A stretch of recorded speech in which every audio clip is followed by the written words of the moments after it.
Good morning बच्चों।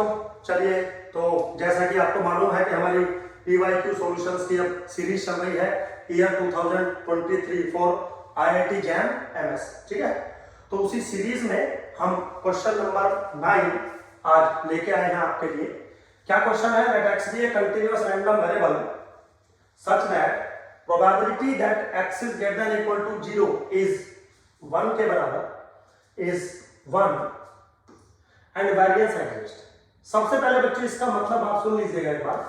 Probability that x is greater than equal to 0 is equal to 1 का मतलब है कि x never take the negative value। x कभी भी नेगेटिव वैल्यू नहीं लेगा, मतलब x is greater than equal to 0। ये इस बात का मीनिंग है। और वो कहता है कि जो वेरिएंस है वो एग्जिस्ट करेगा। अब अगर वेरिएंस एग्जिस्ट करेगा तो by some statistical rule expectation of x और expectation of x square confirm exist करेगा।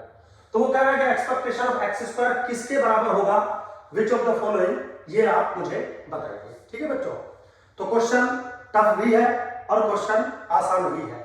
अगर आपको चीजों के बारे में जानकारी है तो क्वेश्चन इजीली हो जाएगा। चलिए, इस क्वेश्चन को करने से पहले मैं एक प्रीवियस क्वेश्चन का जिक्र करता हूं जो हम लोग क्लासेस में आपको पढ़ा के चलते हैं बहुत अच्छे से। वो क्वेश्चन ये होता है कि अगर x एक कंटीन्यूअस रैंडम वेरिएबल है लाइज बिटवीन 0 टू इंफिनिटी, ठीक, तो मेरे बच्चों 0 to infinity probability that x is greater than x dx बराबर होता है एक्सपेक्टेशन ऑफ x के। ठीक है, कुछ लोग इसको ऐसे भी लिखते हैं 0 to infinity 1 minus f of x into dx is nothing but expectation of x। Same बात है, आप जैसे मर्जी करिए। ठीक, अब आप ये पूछोगे सुधीर सर आपने यहाँ पे क्यों बताया? ये इसलिए बताया मेरे बच्चों क्योंकि यहां से आपको एक हिंट मिलने वाला है कि हम चीजें वर्क कैसे करती हैं। देखिए, अगर मैं यहां पर x टू दी पावर 0 कर दूं तो शायद आपको कोई प्रॉब्लम नहीं होगी। ठीक, अब थोड़ा देखिएगा, x टू दी पावर 0 करा है एक्सपेक्टेशन ऑफ x। अगर मैं यहां पे स्क्वायर करूं तो यहां पे x टू दी पावर 1 मुझे अप्रोक्सीमेटली पुट करना चाहिए। मैं ये नहीं कह रहा कि ये मैं आंसर बना के दे रहा हूं आपको, नहीं, मैं सिंपली ये कह रहा हूं कि इससे आपको थोड़ा सा हिंट मिलेगा कि एक्सपेक्टेशन ऑफ x स्क्वायर आपको चाहिए तो यहां पे जो पावर लगेगी वो एक पावर लगेगी, दो नहीं लगेगी। तो इसका मतलब ये दोनों तो ऑप्शन नहीं हो सकते। एक्चुअली मेरे बच्चों इसमें आपको करेक्ट ऑप्शन बनाने के लिए चारों ऑप्शंस को चूज ही करना पड़ेगा। अब अगर गलती से आपने इसको आप चेक करने लगे मान लीजिए, तो इसको चेक करने में आपको काफी सारा समय लग सकता है। ठीक है, कोरस्पॉन्डिंगली ये चेक हो जाएगा क्योंकि सारा खेल पावर का ही है, बाकी स्क्रू का तो कोई खेल है नहीं, ये तो बाद में एडजस्ट हो जाएगा। तो कम से कम मुझे हिंट मिल जाए कि मुझे इसको पहले चेक करना है या इसको पहले चेक करना है। ये 2 सेकंड का काम है। अगर आपको ये पता लग जाता है कि सर ये मुझे बेटर लग रहा है जिस तरीके से आपने हमें समझाया या हमें हिंट दिया, तो सबसे पहले मैं इस पे हिट मारूंगा, सबसे पहले मैं इस पर ट्राई मारूंगा। समझ गए? अब बिल्कुल आसान है क्योंकि ये चीजें बहुत एज यूजुअल है, पर थोड़ा सा आपको ध्यान रखना है कि कॉन्सेप्ट क्या है। ठीक, चलिए, इसीलिए मैं बार बार कहता हूं बच्चों कॉन्सेप्ट को बहुत अच्छे से पकड़िए, प्रैक्टिस करिए क्वेश्चंस की, लेकिन तब जब आपके कॉन्सेप्ट बहुत अच्छे हो। तो चलिए जी, मैं मान लीजिए डी ऑप्शन को पहले चेक करता हूं। तो मैं लेके चल रहा हूं 0 to infinity x into probability that x is greater than x dx। Suppose मैं ऐसे लेके चल रहा हूं ना। सबसे पहले तो मेरे बच्चों this is equal to x goes from 0 to infinity x into t goes from x to infinity f of x t dt bracket close dx, where f of x dot is the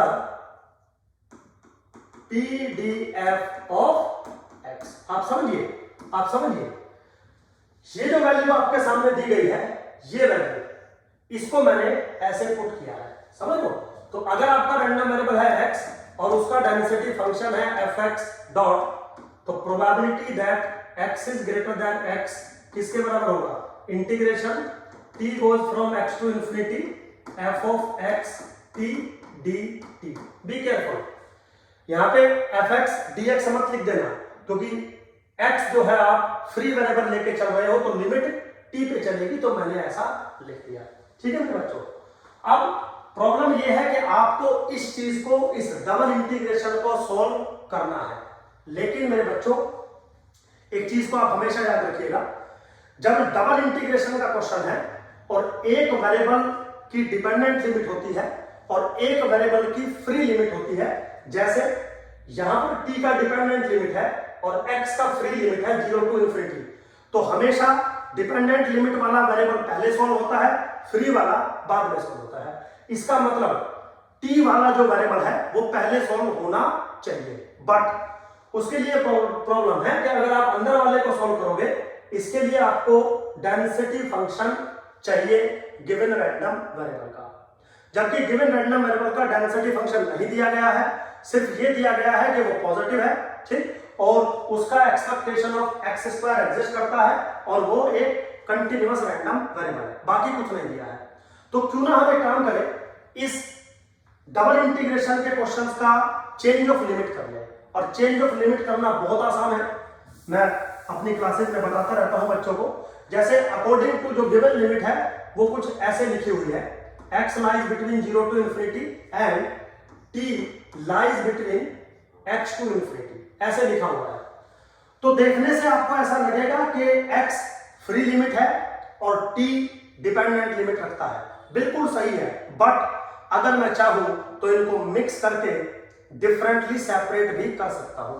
mix करूंगा तो कैसे होगा, mix करूंगा तो कुछ ऐसे होगा, बिल्कुल ठीक है। अब अगर मैं इसको सेपरेट करूं सच दैट t का लिमिट फ्री हो जाए और x का लिमिट डिपेंडेंट हो जाए, तो मेरे बच्चों कुछ ऐसे आपको दिखाई देगा।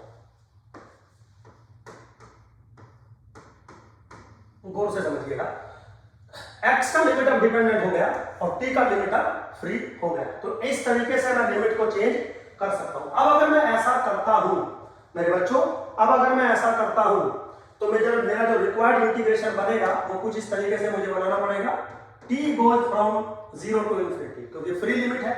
अब फ्री लिमिट है तो उसका जो इंटीग्रेशन वाला पार्ट है वो भी बाहर आ जाएगा। कैसे आ जाएगा, f ऑफ x t बाहर आ जाएगा, ब्रैकेट के अंदर x वाला पार्ट चला जाएगा। कैसे चला जाएगा, x goes from 0 to t x into dx bracket close dt। तो मैंने क्या किया, जो मेरा फ्री लिमिट था उसको डिपेंडेंट लिमिट में कन्वर्ट कर दिया, डिपेंडेंट लिमिट को फ्री लिमिट में कन्वर्ट कर दिया, ताकि मैं इस डबल इंटीग्रेशन को सोल्व कर सकूं। अगर आप ऐसा नहीं करते तो किसी कीमत पर भी ये डबल इंटीग्रेशन सोल्व नहीं होता मेरे बच्चों, ठीक है। चलिए जी, तो ये काम आपने कर दिया बिल्कुल इजीली, कोई इसमें प्रॉब्लम वाली बात नहीं है। अब अगर आप इसको थोड़ा सा फर्दर सोल्व करेंगे, now this is equal to limit t goes from 0 to infinity f of x t into, देखिए ये क्या हो जाएगा मेरे बच्चों, अगर आप इसको थोड़ा सा गौर से देखें, x इंटू dx है तो ये हो जाएगा x स्क्वायर बाई 2, जब लिमिट लगाओगे तो t स्क्वायर बाई 2, जब लिमिट लगाओगे तो t स्क्वायर बाई 2, और dt मेरे पास ऑलरेडी है, ठीक। Now this is equal to what, 1/2 मैंने कॉमन ले लिया, integration with t goes from 0 to infinity, समझ गए, t goes from 0 to infinity t square into f of x t और dt, मुझे वैल्यू दे रही है, ठीक। इस चीज को अगर आप नोटिस करोगे, this is nothing but expectation of x square, तो क्या चीज मुझे मिली, 1/2 एक्सपेक्टेशन ऑफ x स्क्वायर, ठीक है। तो जो चीज मैं, अब आप गौर से अगर देखेंगे, जो चीज मैं लेके चला था 0 to infinity x into probability that x is greater than x, वो किसके बराबर आ गया, वो बराबर आ गया 1/2 एक्सपेक्टेशन ऑफ x स्क्वायर के, 1/2 एक्सपेक्टेशन ऑफ x स्क्वायर के। बस क्वेश्चन खत्म। क्या पूछा हुआ था कि इसमें से एक्सपेक्टेशन ऑफ x स्क्वायर किसके बराबर है, 2 इधर ले आओ तो कितना आ गया, expectation of x square is 2 times 0 to infinity x into probability that x is greater than x into dx। तो मेरे बच्चों option number, I think C option is the correct option. I think C option is the correct option. ठीक है, बिल्कुल simple था, बस आपको थोड़ा सा टाइम बचाने के लिए ये हिंट लेना था कि आपको लास्ट वाले 2 पे चलना चाहिए या पहले वाले 2 पे चलना चाहिए। तो हो सकता है इस बार आईआईटी में कुछ ऐसा पूछ ले, तो एक्सपेक्टेशन ऑफ x की पावर 4 करिए। तो मेरे बच्चों इंटीग्रेशन x की क्यूब इंटू प्रोबेबिलिटी इस वाले पोर्शन को लेके चलिएगा, क्योंकि आपको मैं हिंट दे चुका हूं कि ये चीजें वर्क कैसे करती हैं। चलिए खैर मेरे बच्चों, मिलते हैं नेक्स्ट वीडियो में। Thank you very much. Hope so आपको पसंद आया होगा मेरा पढ़ाने का तरीका। पसंद आया है तो बच्चों मेरे यूट्यूब चैनल को सब्सक्राइब कर दीजिएगा, लाइक कर दीजिएगा। रीजन है क्योंकि मैंने रिसेंटली ही यूट्यूब चैनल अपना स्टार्ट किया है। चलिए, थैंक यू वेरी मच।